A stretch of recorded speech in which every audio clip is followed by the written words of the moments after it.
یہ بہت اچھی تحریر ہے، یعنی اپنے بچوں کو اچھا کھانا کھلاتے ہو، اچھے کپڑے دیتے ہو، ان کو اچھا عقیدہ بھی دو۔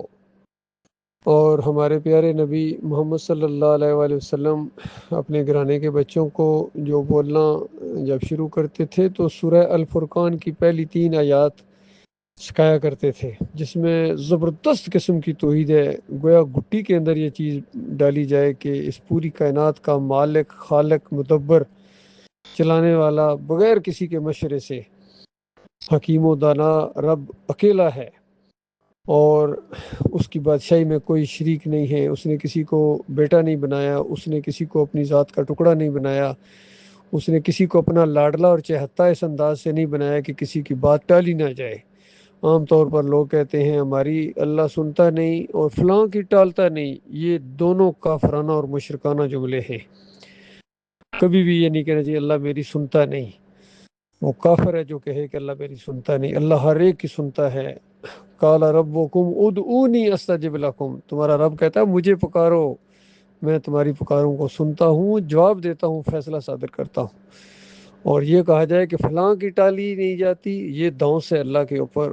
کتنے فرشتے ہیں، مالک فرماتا ہے ان کی شفاعت ذرا بھی کام نہیں آتی ہے۔ وہ فریادیں تو کرتے ہیں لیکن جو چاہتا ہے اللہ تعالیٰ قبول کرتا ہے، جو چاہتا ہے رد کر دیتا ہے، کیونکہ وہ مالک ہے۔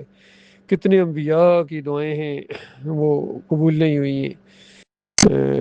نوح علیہ السلام کی اپنے بیٹے کے حق میں دعا قبول نہیں ہوئی ہے، ابراہیم علیہ السلام کی ان کے والد کے حق میں، نبی علیہ السلام کی کتنی دعائیں ہیں، ابو طالب کے لیے کتنی دعائیں مانگی، نہیں وہ قبول ہوئی ہے، اس کی ہدایت نہیں ملی ہے۔ اپنی والدہ کے لیے دعا مانگنے کی اجازت مانگی، نہیں مالک نے دی ہے۔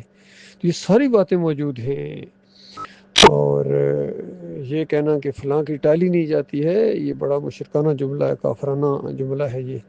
تو بچوں کو یہ ساری چیزیں سکھانی چاہیے کہ تعویذ گنڈا شرک ہے، اللہ پر بھروسہ رکھو، امام زامن باندھنا شرک ہے، اور یا علی مدد پکارنا شرک ہے، یا رسول مدد پکارنا شرک ہے، درباروں کے اوپر چادریں چڑھانا، عرس اور میلے کرنا، ان کے واسطے وسیلے دینا، ان کی نظر و نیازیں کرنا، بے حق فلاں، بے حرمت فلاں، فلاں کے صدقے، حبیب کے صدقے، یہ سارے مشرکانہ طریقے ہیں اللہ کو پکارنے کے۔ جمہوریت کا یہ مشرکانہ نظام ہے، اور اپنے بچوں کو ساری تعلیم دینی چاہیے کہ اللہ کی فرما برداری کرو۔ اللہ کی فرما برداری دنیا کی سب سے بڑی سمجھداری ہے، اور شرعی پردہ ہونا چاہیے، اور جو بھی اللہ تعالیٰ کے احکامات ہیں، جس طرح بچوں کو داڑھی بھی رکھائی جائے وہ خوشی سے رکھیں، یہ نہیں کہ بس وہ لوگوں کے رنگ میں رنگ دیں، نہیں، بلکہ ان کو اللہ کے رنگ میں رنگو، توحید کے رنگ میں ان کو رنگو۔ اور اللہ کے رنگ سے بہتر کس کا رنگ ہو سکتا ہے؟ کل یہ ہماری اولادیں ہیں، ہمارے پیچھے ایمان اور عقیدے کو یہ پھیلائیں، جس طرح ابراہیم علیہ السلام نے اولاد کی دعا مانگی، اور پھر زکریا علیہ السلام نے تو اس انداز سے مانگی کہ یا اللہ مجھے یہی خطرہ ہے کہ میرے بعد، یعنی جب تک میں ہوں تب تک تو میں ان کو سمجھاتا ہوں، لیکن میرے بعد کہیں ایسا نہ ہو کہ میری اولاد ہے، میری نسلیں ہیں، یہ ان کو دین کون سمجھائے گا؟ اور اسی طرح یعقوب علیہ السلام نے مرتے وقت اپنے بچوں کو نصیحت کی اور کہا کہ یعنی بچوں مجھے جو فکر کھائے جا رہی وہ یہ کہ میرے بعد تم کس کی عبادت کرو گے؟ سب نے ایک آواز ہو کے جواب دیا کہ بابا آپ یعنی فکر نہ کریں، باقی کمی کوتاہی تو اگر ہوئی ہے تو، لیکن ایمان کے معاملے میں، عقیدے کے معاملے میں آپ کبھی ہمیں کمزور نہ پائیں گے۔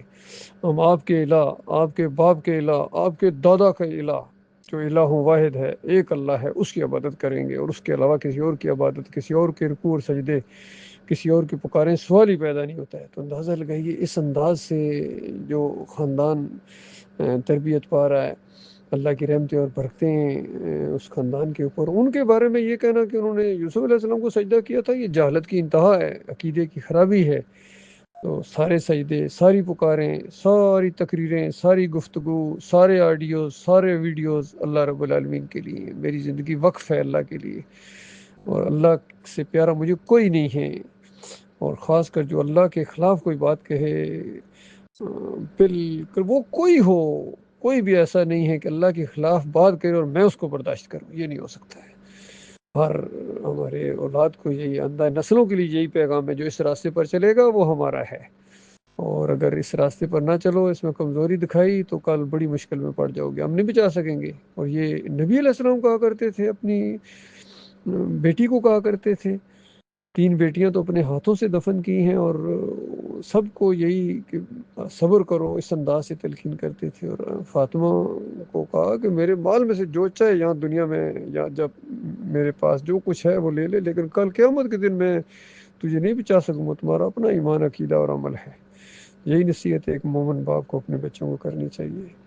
اللہ تعالیٰ ہماری یہ دعا قبول کرے۔ ربنا حب لنا من ازواجنا و ذریاتنا قرۃ اعین واجعلنا للمتقین اماما، یعنی دنیا میں مومن کی اولاد وہ آنکھوں کی ٹھنڈک ہے جو اللہ کی فرما بردار ہے۔ اللہ کی نافرمانی کے اوپر ایک باپ مومن کا دل کڑتا ہے، کٹتا ہے، پھر وہ دل کا سکون نہیں ہوتا ہے۔ دل کا سکون اس کو ہوتا ہے، خوشی محسوس ہوتی ہے جب اس کی ازواج یعنی بیوی اور جو اس کی اولاد ہے وہ اللہ کی جتنی فرما بردار ہوگی، مومن کو اتنا ہی خوشی ہوتی ہے، اور دعا کرتا ہے مالک میرے بعد میری نسلیں بھی اسی ایمان عقیدے کے اوپر چلیں، یہ نہ ہو کہ وہاں پہنچے تو کتنے کافر مشرک پیچھے ہوں، ایسی نہیں، بلکہ مومن ہوں، ان کو میں آگے لیڈ کرنے والا ہوں، اپنے مخلص مومنوں کو۔ اللہ تعالیٰ غور و فکر کرنے کی توفیق عطا فرمائے۔